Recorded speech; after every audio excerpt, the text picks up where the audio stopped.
Welcome to 7 news Telugu బులెటిన్ల ముందుగా headlines. గత ప్రభుత్వాలు ఈశాన్య ప్రాంతాలను నిర్లక్ష్యం చేశాయన్న ప్రధాని Narendra Modi. Mega parent teachers సమావేశంలో భాగంగా విద్యార్థినితో ముఖ్యమంత్రి సీఎం చంద్రబాబు.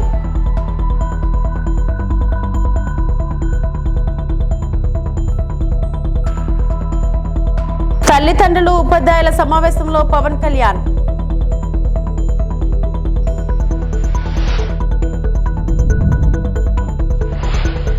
గత ప్రభుత్వాలు ఈశాన్య రాష్ట్రాల అభివృద్ధిని పట్టించుకోలేదని ప్రధాని మోడీ ఆరోపించారు. ఆయా రాష్ట్రాల్లో ఓట్లు సీట్లు తక్కువగా ఉండటమే అందుకు కారణమని అన్నారు. ఈశాన్య రాష్ట్రాల సాంస్కృతిక వారసత్వాన్ని పరిచయం చేసేందుకు ఢిల్లీలో 3 రోజుల పాటు జరిగే అష్టలక్ష్మి మహోత్సవ్ను ప్రధాని ప్రారంభించారు. గత 10 ఏళ్లలో ఈశాన్య రాష్ట్రాల అభివృద్ధికి అనేక చర్యలు తీసుకున్నట్లు చెప్పారు.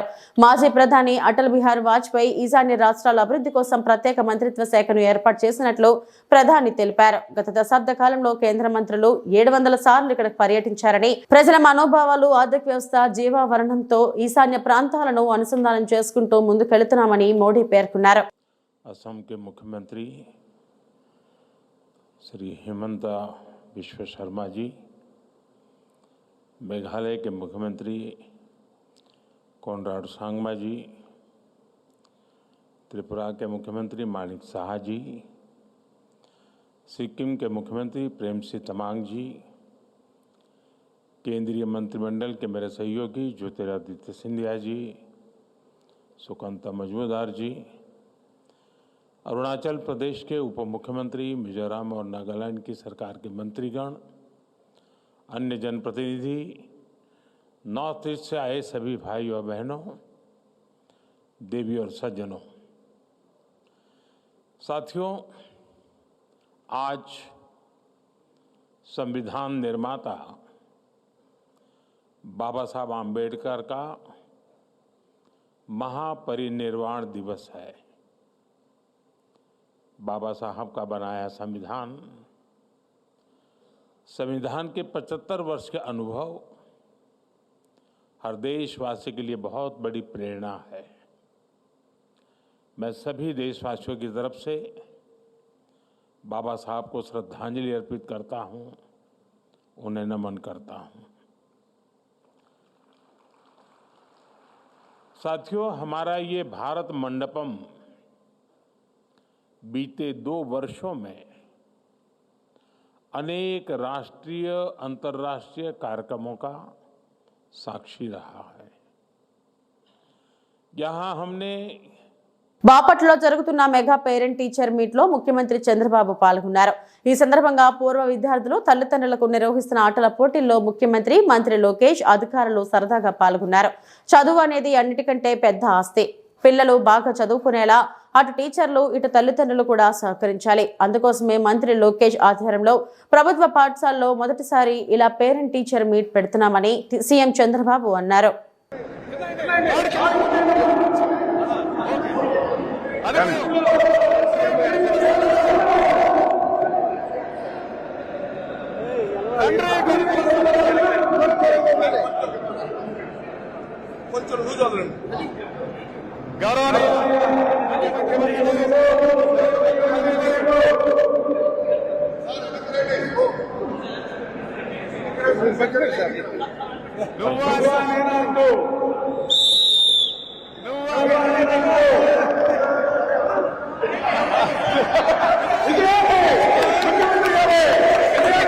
వాళ్ళు పెద్దయి బాగా ప్రయోజకులైతే మిమ్మల్ని సరిగా చూసుకోవడమే కాకుండా వాళ్ళ జీవితాలు బాగుపడతాయి. వాళ్ళ కోసం మీరు కష్టపడుతున్నారు.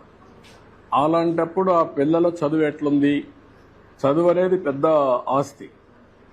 నాలెడ్జ్ ఎకానమీలో పిల్లలకు చదువు అనేది చాలా గొప్ప ఆస్తి. అది దాన్ని ఎంత పెంచితే అంత ఉపయోగపడుతుంది. మీకు దేశం అభివృద్ధి అవుతుంది, ఆదాయాలు పెరుగుతాయి. ఆ ఆదాయం, పెరిగిన ఆదాయం మీ కుటుంబానికి రావాలంటే, మీ పిల్లలకు రావాలంటే చదువు చాలా ముఖ్యం. అందుకనే ఈరోజు లోకేష్ గారి ఆధ్వర్యంలో ఫస్ట్ టైం దేశంలోనే మెగా పెద్ద ఎత్తున తల్లిదండ్రుల సమావేశం పెట్టాడు. కనీసం మీలో ఒక ఆలోచన విధానాన్ని మార్పు తీసుకురావడానికి మీ పిల్లల్ని పెంచి పోషించడమే కాకుండా వాళ్ళ మీద ఖర్చు పెట్టడమే కాకుండా ప్రయోజకులు చేయడం మీ బాధ్యత. ఆ ప్రయోజకులు చేయాలంటే బాగా చదివించాలి. ఆ చదివించాలంటే ఈ స్కూల్కి వచ్చినప్పుడు ఏం చేస్తున్నారో కూడా మీకు తెలిస్తే దానివల్ల మీ పిల్లలు కూడా సహకరిస్తారు టీచర్స్కి. వాళ్ళు చిన్నపిల్లలు కాబట్టి వాళ్ళకి తెలియదు. ఇప్పుడు బాగా చదువుకుంటే వాళ్ళ జీవితాలు బాగుపడతాయి. దానికోసం పెట్టాం. సంతోషం, మీ అందరితో మాట్లాడుతున్నాం. బాపట్లలో మెగా పేరెంట్ టీచర్స్ మీటింగ్ కు వచ్చారు. అక్కడే అసంపూర్తిగా వదిలేసిన వైకాపా హయాంలోని నిర్మాణాలను తనిఖీ చేసి విద్యాశాఖ మంత్రి నారా లోకేష్ కు సూచనలు ఇస్తున్న గౌరవ ముఖ్యమంత్రి Chandrababu Naidu. Only commissioner infrastructure ఒక వర్టికల్ క్రియేట్ చేశారు సార్.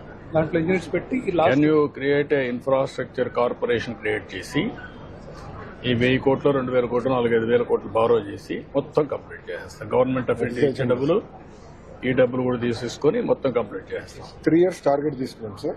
సార్ ఇప్పుడు స్కూల్స్ అన్ని we have created star ranking sir based on infrastructure and ఇంకో పక్కన లెర్నింగ్ అవుట్కమ్స్ 2 చేసి సార్. సో దాన్ని బట్టి ఎక్కడైతే 1 star 2 stars ఉన్నాయో అక్కడ ఫోకస్ ముందలు పెట్టి ఈ సంవత్సరం అంతా అప్గ్రేడ్ చేసి మీరేం చేయాలంటే ఒక లెవెల్ వరకు తీసుకెళ్లి ఆ కార్పొరేషన్ ద్వారా ఎంత అవసరమైతే బారో చేసి అల్యూమినా స్ట్రెంగ్తన్ చేసి వాళ్ళు కూడా ఫ్లో బ్యాక్ చేసి ఆ డబ్బులు ఆ స్కూల్ కార్పస్ కింద పెట్టి కంటిన్యూగా ఇన్ఫ్రాస్ట్రక్చర్ సాఫ్ట్ స్కిల్స్ కి ఉపయోగించుకుంటూ వెళ్తూ ఉంటాం. Every school will have A corpus. Star ranking చేశాం కదా సార్. ప్యాకేజ్ ఆఫ్ వర్క్స్ కూడా మేము ఫైనల్ చేస్తే అది అల్యూమినా కూడా ఓపెన్ చేస్తాం. ఎవరైనా దాతలు చాలా మంది ఉన్నారు సార్. అల్యూమినా కంపల్సరీ పెట్టాలి. అదే సార్. అల్యూమినా ఆర్గనైజేషన్ పెట్టేసి కంపల్సరీగా ఇన్వైట్ చేసి ఆ ప్రైడ్ ని కింద ప్రమోట్ చేస్తూ యూ విల్ మొబిలైజ్ రిసోర్సెస్. ఇవన్నీ కూడా కంప్లీట్ చేసి మీకు అసెట్స్ ఉన్నాయి. Land is a big asset, పిల్లలు is a big asset, parents is a big asset for you. ఆ మోటివేషన్ పోయింది over a period of time. వీళ్ళందరినీ మనం ఒక స్ట్రక్చర్ కింద తీసుకొస్తే ఇప్పుడు 2,000 కోట్లు అవుతుంది. Start the work, create a corporation. Government ఇస్తాం, లేకుంటే బారో చేద్దాం, పెట్టేద్దాం. Then it will have a అవన్నీ తీసుకొస్తాం. అవి 2 తీసుకొచ్చి దానికి వైబిలిటీ గ్యాప్ దీంట్లో కూడా ఇస్తాం. మీరు 4-5 ఏళ్ళు మొత్తం world class infrastructure and teachers వెళ్ళి పిల్లల్ని కూడా పర్ఫెక్ట్ గా తీసుకొస్తాం. లెర్నింగ్ అవుట్కమ్స్ దాని మీద మీరు కాన్సన్ట్రేట్ చెప్తాను. ఒక మీటింగ్ తీసుకోండి, నేను ఏమి వాళ్ళు ఇచ్చేస్తాం. మీరు దాన్ని లాజికల్ గా తీసుకెళ్ళి. కడప మున్సిపల్ హై స్కూల్లో తల్లిదండ్రులు ఉపాధ్యాయుల సమావేశానికి డిప్యూటీ సీఎం పవన్ కళ్యాణ్ హాజరయ్యారు. పాఠశాల ఆవరణలో ఉన్న సరస్వతీదేవి విగ్రహానికి పూలమాల వేసి నమస్కరించారు. అనంతరం టీచర్లు తల్లిదండ్రులతో మాట్లాడి తరగతి గదులను పరిశీలించారు. ఆ తర్వాత విద్యార్థులతో పవన్ ముచ్చటించారు. విద్యార్థుల పేర్లు, ఏ తరగతి చదువుతున్నారో అడిగి తెలుసుకున్నారు. పవన్ ఆటోగ్రాఫ్ కోసం విద్యార్థులు ఎగబడగా చిరునవ్వుతో అందరికీ ఆటోగ్రాఫ్ ఇచ్చారు. ఆ తర్వాత క్రీడల్లో ప్రతిభ కనపరిచిన విద్యార్థులతో ఉప ముఖ్యమంత్రి ముఖాముఖి నిర్వహించారు. క్రీడల్లో మరింతగా రాణించాలని, ప్రభుత్వం నుంచి కావాల్సిన సహాయ సహకారాలను అందిస్తామని హామీ ఇచ్చారు. పాఠశాల ప్రాంగణాన్ని ఉప ముఖ్యమంత్రి పవన్ కళ్యాణ్ పరిశీలించారు.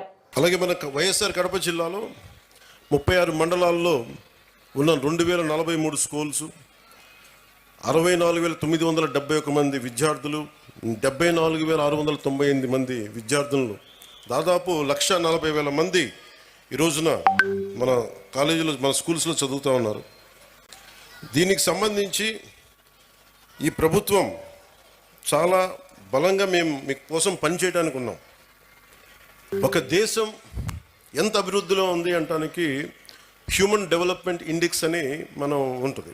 దాంట్లో ముఖ్యంగా వచ్చేది హెల్త్ ఒకటి, వాటర్, శానిటేషన్, ఎంత పౌష్టికాహారం ఉంది, క్యాలరీ ఇంటేక్, లిటరసీ, ఎడ్యుకేషన్, ముఖ్యంగా ప్రైమరీ, సెకండరీ, ఇవన్నీ ఎలా చెప్తామని. నిజంగా మనం సరైన సమాజాన్ని సరైన చదువు ఇవ్వలేకపోతే ఏం జరుగుద్ది అంటే అది ఎప్పుడూ అభివృద్ధి దిశగా వెళ్ళదు.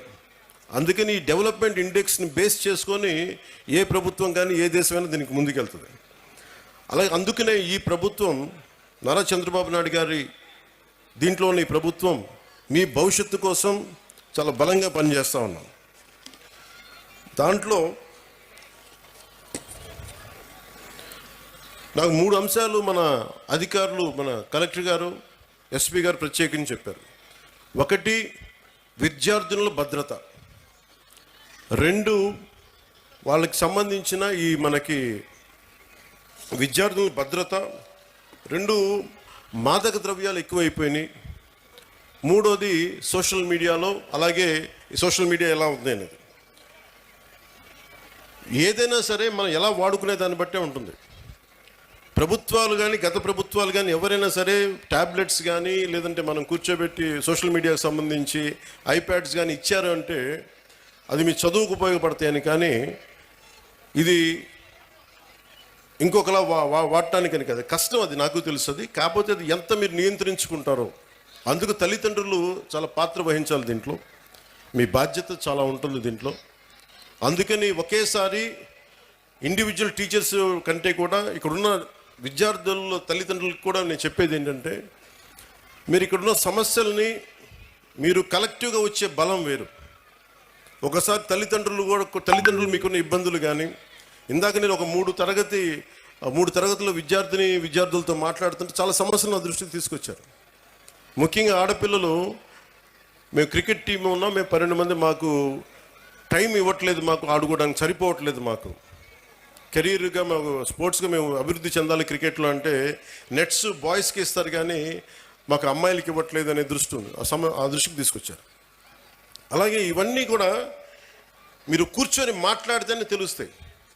ఒక్కోసారి కొంతమంది అధ్యాపకులు మమ్మల్ని కొన్ని సందర్భాల్లో మా పాఠాలు సరిగ్గా చెప్పట్లేదు, కొన్నిసార్లు చేసుకున్న చేతిలో ఏదుంటే దాంతో కొడుతున్నారు. నేను వాళ్ళకి ఏం చెప్పానంటే, మొన్న ఈ మధ్యన రాయచోట్లో కూడా ఒక ఇన్సిడెంట్ జరిగింది.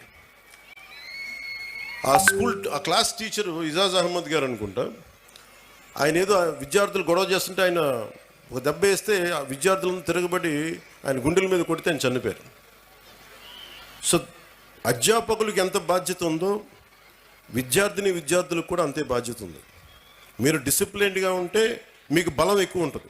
మీ తల్లిదండ్రులకు మీరు చెప్పండి, మీ తల్లిదండ్రులు ఒకళ్ళ అధ్యాపకులు కానీ ఎవరైనా సరే పెద్దలు, స్కూల్ నడిపే పెద్దలు ఎవరైనా తప్పు చేస్తే మీరు ఈ దృష్టికి తీసుకొస్తే ఖచ్చితంగా దాన్ని సరిదిద్దుకుంటారు. దానికంటే ముందుగా మీరు కూడా చాలా బాధ్యతగా ఉండాల్సిన అవసరం ఉంది. ప్రభుత్వ ఆదర్శ పాఠశాలలో కళావేదిక ప్రారంభోత్సవం. నాగార్జున సాగర్ పైలాన్ ప్రభుత్వ మోడల్ హై స్కూల్లో డాక్టర్ ఏవి రమణారెడ్డి జ్ఞాపకార్థం ఏర్పాటు చేసిన కళావేదికను రమణారెడ్డి సతీమణి సునంద ప్రారంభించారు. ఈ సందర్భంగా సునంద మాట్లాడుతూ, ప్రతి ఒక్క విద్యార్థి తల్లిదండ్రుల ఆశయాలను సాధించే దిశగా విద్యార్థులు కృషి చేయాలని ఆమె కోరారు. మాటూరి సరోజిని మాట్లాడుతూ, బిగ్ హెల్ప్ సంస్థ 48 సంవత్సరాలుగా పనిచేస్తుంది. తల్లిదండ్రులు లేని అనాథ పిల్లలకు ప్రతి నెలవారీ అవసరాలకు సరిపడా ఆర్థిక సహాయం అందజేస్తుందని అన్నారు. పాఠశాల ప్రధాన ఉపాధ్యాయులు శేషు మాట్లాడుతూ, 1983-84 పూర్వ విద్యార్థి డాక్టర్ ఏవి రమణారెడ్డి జ్ఞాపకార్థం వారి కుటుంబ సభ్యులు ముందుకు వచ్చి పాఠశాలలో కళావేదికను నిర్మించి విద్యార్థులకు సాంస్కృతిక కళలకు ఎంతగానో ఉపయోగపడుతుందన్నారు. కార్యక్రమంలో భాస్కర్ బాబు, ఎంఈఓ తిరుమలగిరి, శ్రీను, కూర్మా తదితరులు పాల్గొన్నారు. ఇంతమంది మనసులలో చోటు చేసుకున్నాడు అనేది చాలా గర్వంగా ఉంది. అది మట్టుకు నేను మీకు సభాముఖంగా చెప్పగలుగుతాను. ఎందుకంటే ఒక కార్యక్రమాన్ని మనము డబ్బుతోటి కొలవకూడదు. అది నేను చిన్నప్పటి నుంచి నేర్చుకున్న సూత్రం. ఎందుకంటే ఒక మనిషి మీద మనము ఎంత ప్రేమ చూపిస్తామనేదే కలకాలం ఉంటుంది. మన వెనకాల లక్షల కోట్ల ఆస్తులు ఉండొచ్చు, కానీ అవి ఎక్కడ పనికిరావు. అది నేను ప్రాక్టికల్గా అనుభవించాను. నా మనస్తత్వం కూడా అదే.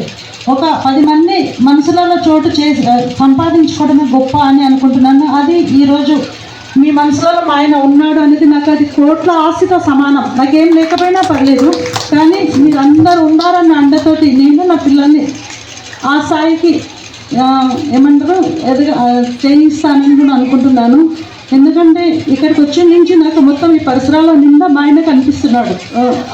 అతన్ని మర్చిపోయింది ఏం లేదు, కానీ మేము ఎప్పుడు ఇక్కడికి సాగర్కి వచ్చినా మేము ఈ పక్క నుంచి పోతే నాకు కానీ పిల్లలకి కానీ ఇది మా స్కూల్ రా అని ఎన్నిసార్లు వచ్చినా చెప్పేవాడు. మేము నమ్ముకునే వాళ్ళం. పప్ప ఒకసారి చెప్తే మాకు గుర్తుంటుంది కదా, ప్రతిసారి చెప్తా ఉంటే ఆయన ఆనందం అలాంటిది. ఎందుకంటే నేను చదువుకున్న ఇది నా భార్య పిల్లలకు చూపెట్టాలి అనేది. ఎలా పోలవరం ప్రాజెక్టులో రాష్ట్ర ఆక్టోపస్ పోలీసులు శుక్రవారం మాక్ డ్రిల్ నిర్వహించారు. ఉగ్రవాద దాడి జరిగినప్పుడు, అసాంఘిక శక్తులు విజృంభించినప్పుడు భద్రతా బలగాల సంసిద్ధతను పరీక్షించే లక్ష్యంతో జరిగిన ఈ కసరత్తును ఆక్టోపస్ సీనియర్ పోలీస్ అధికారులు పర్యవేక్షించారు. పోలీసులు ప్రాజెక్ట్ భద్రతను పర్యవేక్షిస్తున్న ఎస్పీఎస్ సిబ్బంది ప్రాజెక్ట్ నిర్మాణ సంస్థ ఎంవీఐఎల్ సిబ్బంది సహకారంతో డ్రిల్ కొనసాగింది. ఆయుధ సంపత్తితో దాడులను ఎలా ఎదుర్కొంటారో పోలీసులు ప్రదర్శించారు. ఆక్టోపస్ విభాగం డీఎస్పీ తిరుపతి మాట్లాడుతూ ఏదైనా అవాంఛనీయ ఘటనలు జరిగినప్పుడు ఆక్టోపస్ పోలీసుల సంసిద్ధతను అంచనా వేయడానికి మాక్ డ్రిల్ నిర్వహించామన్నారు. ఇది నిరంతరం కొనసాగుతుందన్నారు. మాక్ డ్రిల్లో పోలవరం పోలీసులు ప్రాజెక్ట్ భద్రతను పర్యవేక్షించే ఎస్పీఎఫ్ సిబ్బందితో ఆక్టోపస్ పోలీసుల బృందం సమావేశమైంది.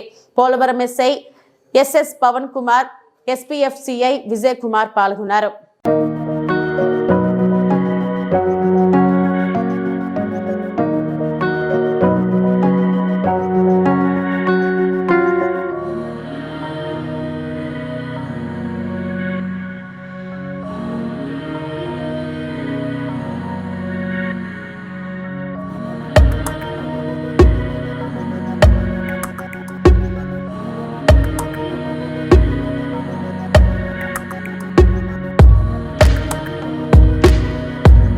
అల్లూరు జిల్లా రంపచోడవరం డివిజన్ దేవీపట్నం మండలం ఫజుల్లాబాద్ గ్రామంలో మొదలైన షష్ఠి మహోత్సవాలు. ఈ మహోత్సవాలు 5 రోజులు నిర్వహిస్తారు. దేవీపట్నం మండలం ఫజుల్లాబాద్ గ్రామంలో సుబ్రహ్మణ్యేశ్వర షష్ఠి మహోత్సవం కార్యక్రమం ఘనంగా మొదలైంది. వేకువజాము నుండి స్వామివారికి ప్రత్యేక హోమాలు, విశేషమైన పూజా కార్యక్రమాలు నిర్వహించిన ఆలయ అర్చకులు, వేకువజాము నుండి క్యూ కట్టిన భక్తులు. ఈ ఆలయం పూర్వం 150 సంవత్సరాల చరిత్ర కలిగి ఆలయం స్వామివారి సన్నిధిలో కోరిన కోరికలు నెరవేరుతాయని భక్తుల యొక్క నమ్మకం. ఆలయానికి వచ్చిన భక్తులకు పూజా కార్యక్రమాలు నిర్వహించిన ఆలయ ప్రధాన అర్చకులు. స్వామివారి దర్శనం అనంతరం తంటికొండ గ్రామం బదిరెడ్డి వారు నిర్వహించిన అన్న సంబరాధన కార్యక్రమంలో పాల్గొన్న భక్తులు. శ్రీకృష్ణాయ నమః శ్రీకృష్ణ పరబ్రహ్మణే నమః ఆజమ్యహాంగేశ్వరాయ స్వాహ నారాయణాయ స్వాహ మాధవాయ స్వాహ గోవింద విష్ణునాథ జనార్దన ఉపేంద్ర హరి శ్రీకృష్ణాయ నమః శ్రీకృష్ణ పరబ్రహ్మణే నమః చనగర్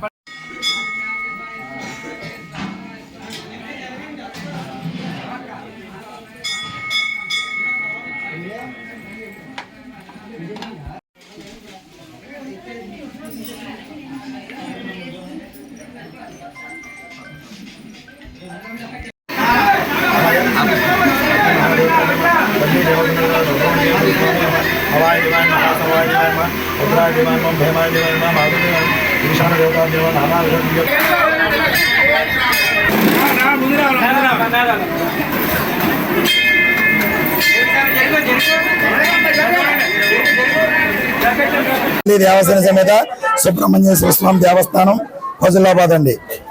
దేవీపట్నం మండలంలోని ఫజుల్లాబాద్ గ్రామంలో శ్రీ వల్లి దేవసేన సమేత సుబ్రహ్మణ్యేశ్వర స్వామి ఆలయం గత 130 సంవత్సరాల నుంచి వెనుబడి ఆలయం ఇక్కడ స్వయంభుగా వెళ్లడం జరిగిందండి. ఈ రోజు అనగా 7వ తారీఖు నుంచి 11వ తారీఖు వరకు ఈ షష్ఠి మహోత్సవ కార్యక్రమాలు ఘనంగా జరుగుతాయండి.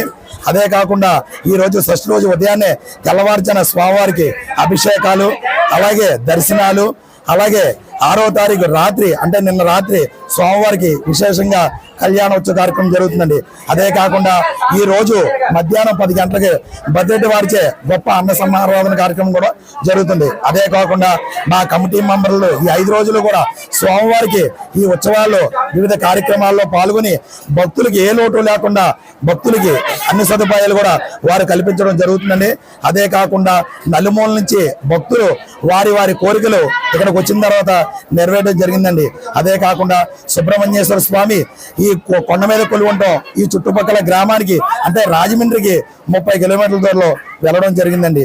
శ్రీ వల్లి దేవసేన సమేత సుబ్రహ్మణ్య స్వామి వారి వారి కోరికలు నెరవేర్చడానికి అంతా కూడా మంచి జరుగుతుందని కోరుతున్నాం. కాకినాడ జిల్లా ప్రతిపాడు నియోజకవర్గం పెద్ద సంకర్లపూడిలో జిల్లా పరిషత్ ఉన్నత పాఠశాలలో తల్లిదండ్రులతో ఉపాధ్యాయుల ఆత్మీయ సమావేశం. ముందుగా పాఠశాలలో హెచ్ఎం త్రిమూర్తులు మాట్లాడుతూ ప్రభుత్వం వారు ఇస్తున్న అన్ని పథకాలతో పాటు మధ్యాహ్న భోజనం పథకం అమోఘమన్నారు. పిల్లల ఇంటి పరిసర ప్రాంతాలలో ఎలా చదువుతున్నారు, వాళ్ళ ప్రవర్తన, ఇందులో పిల్లల యొక్క సమస్యలు, పేరెంట్స్ పిల్లలతో ఎలా నడుచుకుంటున్నారో పిల్లల్ని మంచి మార్గంలో నడిపించాలి. పిల్లలపై తల్లిదండ్రులు కూడా శ్రద్ధ పెడితే మీ పిల్లల ఉన్నత స్థాయికి చేరుతారని సందేశం ఇచ్చారు. మరియు వైస్ చైర్మన్ మాట్లాడుతూ ముఖ్యంగా తల్లిదండ్రులు పిల్లలపై ప్రత్యేక శ్రద్ధ చూపాలని, భవిష్యత్తులో పిల్లలతో చదువు ముఖ్యమని ఆయన అన్నారు. ముఖ్యంగా ప్రధాన ఉపాధ్యాయులు తల్లిదండ్రులకు హాజరు ప్రోగ్రెస్ రిపోర్టుల గురించి తల్లిదండ్రులకు ఉపాధ్యాయులు వారు వివరించారు. కార్యక్రమంలో ఉపాధ్యాయులు మరియు ఎస్ఎంసీ చైర్మన్, విద్యార్థులు, తల్లిదండ్రులు పాల్గొన్నారు. 20 మందికి 100% అనుకుంటే 2 ఫెయిల్ అయ్యారు. 80% వచ్చింది మన పాఠశాల. ఇంకోటి పాస్ అయితే 90%. ఇంకోటి పాస్ అయితే 100%. ఈ ఫెయిల్ అయిన వాళ్ళు ఏమయ్యారు? 34లో 33 వచ్చి ఫెయిల్ అయ్యారు. లేకపోతే మనం 100% మందే ఉన్నాం. మండలం ఫస్ట్ కూడా మనం మండలం మనం ఏం తక్కువ కాదండి. మనం చక్కగా 80%తో రెండో స్థానంలోనే ఉన్నాం. అది రిజల్ట్, లాస్ట్ ఇయర్ రిజల్ట్. మరి ఇప్పుడు కూడా నిజంగా మరి 10వ తరగతి తల్లిదండ్రుల మీద ఎంతమంది వచ్చారు? మీరు వచ్చారు. వాళ్ళే నిజంగా అంటే చెప్తాం. ముందు 10వ తరగతి విద్యార్థులు మరి చదువు మీద శ్రద్ధ ఉన్నది ఆ యొక్క తండ్రికి అంటారు. మీరు ఏమనుకుంటారు? ఆ యొక్క తండ్రికే ఉంటే సరిపోతుందా? ఎంత వీడియో అండి? 1 minute చాలా? 1 minute చాలా? 5 నిమిషాలండి. ఆనంద్ బాబు ఆడు ముందు 3 రోజులు మానేశాడు. పేరు వస్తుంది అది మందగా. ఏదైనా మీరు వచ్చినందుకు మాకు ఆనందమే.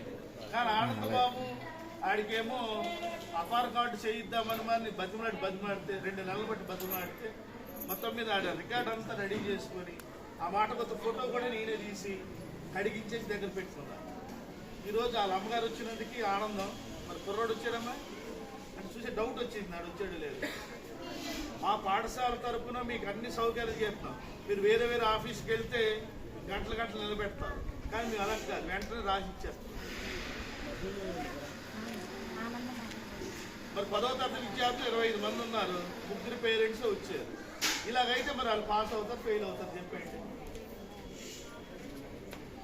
ఎందుకంటే మన కన్నడంతో పాటు ఇది ఇప్పటివరకు నా బులెటిన్ అప్డేట్స్. నమస్తే.